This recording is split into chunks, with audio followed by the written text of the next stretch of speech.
Hi everyone, Johnny here, don'tstopliving.net, travel blog, lifestyle, just in my flat here. Hope you're keeping well, safe, happy, enjoying your life, wherever you may be. It's a difficult time because we're not travelling.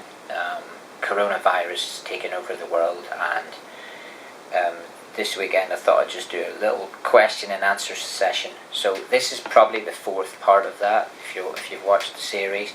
Thanks for all your questions. I hope I've gone through all the questions in detail. If you've any more questions on top of this, you can add them below one of the videos, or just send me a message. It's very accessible on there. So I'll go through the rest of these on the Facebook page. I've done it on Instagram and Twitter as well. So the next question is from Trevor McCarthy, and it says, what's the best part about living in Warsaw, Warszawa? We have visited twice and loved it, but had nightmare taxi transfers from Modlin.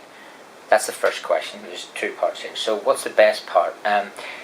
Social life, people to meet, friendliness, and I guess the fact that it's a huge capital with 3 million people, but you're still a little under the radar. You know, I've lived in London, Sydney and Hong Kong, and I always felt you kind of stick out a bit there.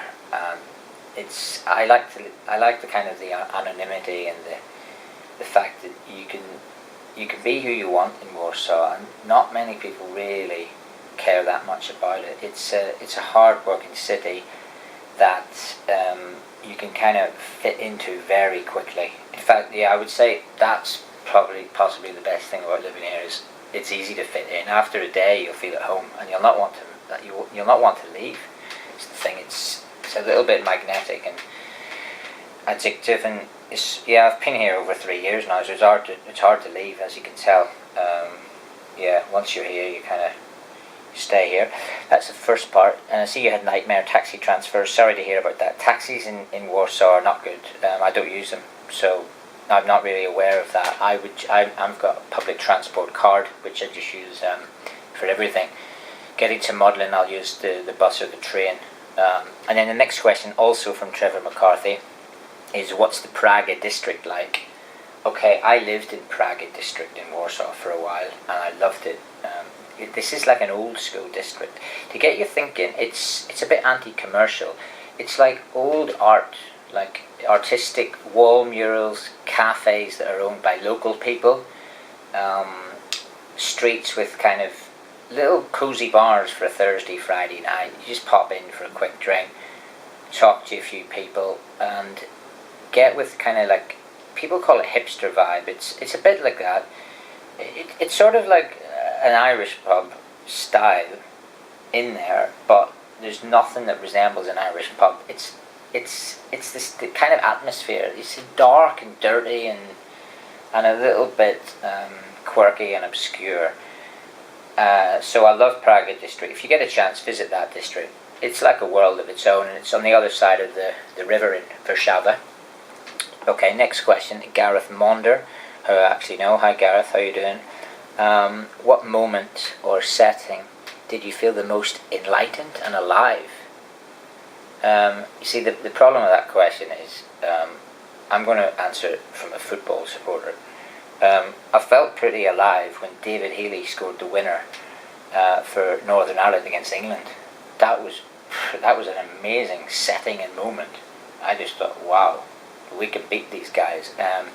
So I have to say that's it. If you're not talking about football and just travel, it would be the sunset in Casa Pueblo in Uruguay. So basically, I met this girl in the hostel in Punta del Este.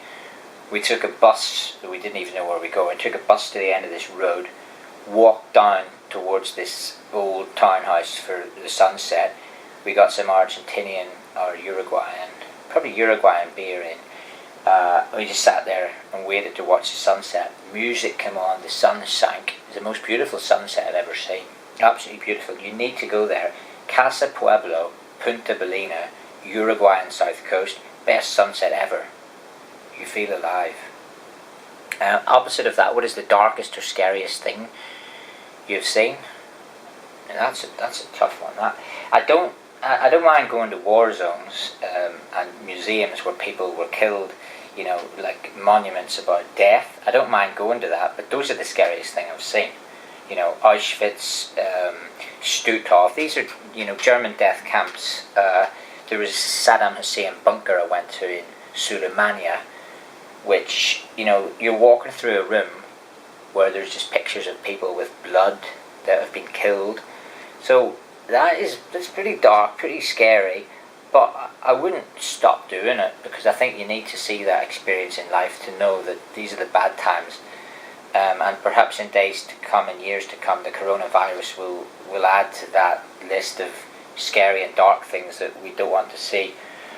That question could go on forever as well, Gareth. I've seen a few dark things watching Bournemouth and Northern Ireland down the years as well, football wise. Okay, on to the last question, which I think is the last question, from Peter Dent. Peter's a travel friend of mine, actually. We were in Antarctica on the same trip, and his question is, how does one finance such an incredible and amazing lifelong adventure? Finance. I guess this is another long answer.